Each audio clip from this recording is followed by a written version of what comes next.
Welcome, ladies and gentlemen. I want to say this. The reports that we are getting is that this government wameingiza baridi already. The reason behind it is that we are being told that new different advisors are trying to advise William Ruto, who is the head of the state of the Republic of Kenya, to come out and to block the issue of Raila Amolo Odinga's rally at Kamkunji's ground. The reason behind it, they have been told, washaambiwa, that there is a possibility of Raila Amolo Odinga being sworn in.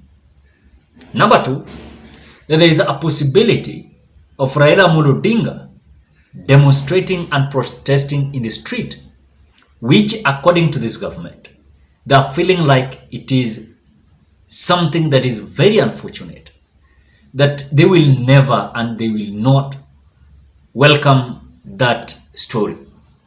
I want us to look at, according to my opinion, when you look at this crisis night meeting that they are having, because it is only today and tomorrow. Remember that Raila Odinga is going to arrive in the country at 11 a.m. where he is going to proceed directly from the airport to the Kamkunji grounds. You know, this government, they're trying to learn those lessons and also the footsteps of Raila Amolo Odinga's politics in 2017. Because when Raila Odinga was coming with a demonstration and protest, he was coming from United States of America. And because leaders of NASA coalition came out welcoming Raila Amolo Odinga from airport, where they marched from airport to the Jacaranda, where they were blocked and they were tear gassed. And later they succeeded penetrating to the CBDs, where the chaos was so very unfortunate. Now, according to my opinion, I have seen that this government is panicking that there is a possibility of Raila Amolo Odinga swearing in himself. I don't see any possibility. One, and this is my reason, only one reason, is that Raila Odinga is currently holding a high rank position when it comes to AU, African Union. He is the person that is in charge of infrastructure across the African continent. So he doesn't want to paint that bad picture of himself, that he can swear in himself, that repeating the same thing that happened in 2017. That is the reason why, because I don't see Raila Odinga going to swear in himself. I don't see. Number two, this issue of protest and demonstration. Again, I don't see any scenario where Kenyans will just move from Kamkunji grounds, protesting and demonstrating to maybe CBDs or State House, or maybe the office of the President Annex, CBD Nairobi. What I'm seeing is that Raila Odinga, while he will be coming from, of course, South Africa, he will come out to tell Kenyans and explain to Kenyans what happened and what next for him, and the direction that he's going to give his supporters and his allies. So when it comes to swearing in, just cross that will not happen. Number two, the protest and demonstration that now it is likely that these people are prepared with the tear gas, this is not going to happen. I think that, according to my opinion, I see a scenario of just a consultative forum and baraza, and also way forward that Raila Odinga is going to direct his allies and his followers. Because the other time he cancelled the Jacaranda Jamhuri Day celebration, his supporters and allies were feeling bad. I want to give you a secret. When you look at even the momentum since the whistleblower came out to reveal that Raila Odinga won election by a margin of 8.1 million votes, followed by William Ruto 5.9, which William Ruto was having 41%, Raila Odinga was having, of course, 57%. So since then, Kenyans, they have gained the momentum that they were having. This close of allies of Raila Odinga. You can just go in any video, just watch, just peruse the comments. You will see the scenario that is happening there. But I want to say this. We're just waiting a very interesting scenario where Raila Odinga will spend his time consolidating his base and giving direction and what next.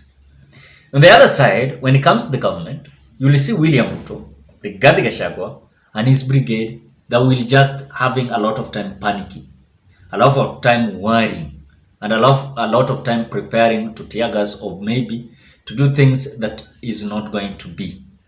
Because the meeting that they're having is between the IG, Inspector General of the Police, that is Japhet Koome, Kindike, William Ruto, and Rigathi Gachagua. But the truth to be said is that there are things that are going to unfold that they will not, they are going to be shocked and surprised. Because I've noticed that since that issue of whistleblower came out,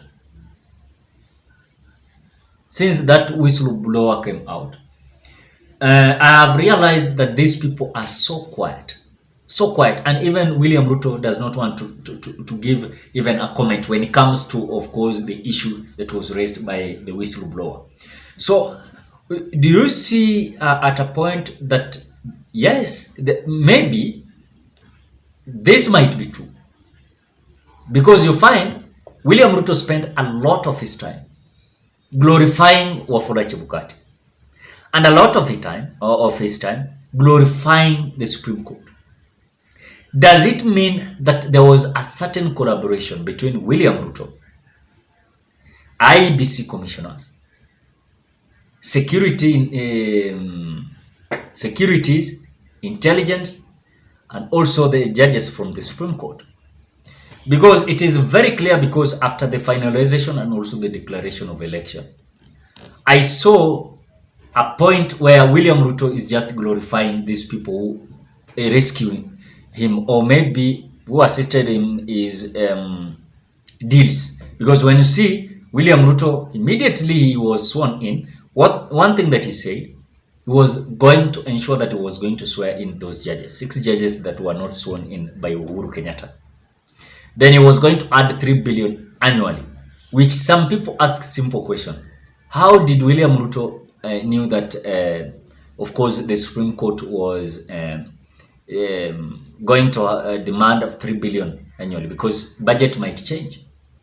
When it comes to IBC, William Ruto has come at a point even glorifying Wafula Chebukati too much. And in fact, he has come out to promise that Wafula Chebukati is going to be given a job. He's going to be, of course, accommodated in a certain job in the government. Which, according to me, I don't have any problem. But this government is real in panic. Because the crisis meeting, the crisis night meeting that they're having is just pure panic. Because if any case they're panicking, then they're planning something that is fishy. They're planning something that they don't want to be to embarrass them. Because according to my opinion, I don't believe that these people are comfortable. They are not. They are not comfortable. Because of the scenario that happened in 2017. And that is why they're busy crafting how they're going to strengthen the security. They're going to ensure that in any case there is going to be a protest that is going to paint them bad picture, then it might be very unfortunate. But again, I want to ask you, what are your thoughts? How do you think? Do you see a scenario of this government panicking? Do you see a scenario where this government is so concentrating in certain issues that are not there? So drop your opinion at the comment section below. Otherwise, thank you so much because of great support. Please consider subscribing, liking, and commenting this video. Bye bye till we meet on another video.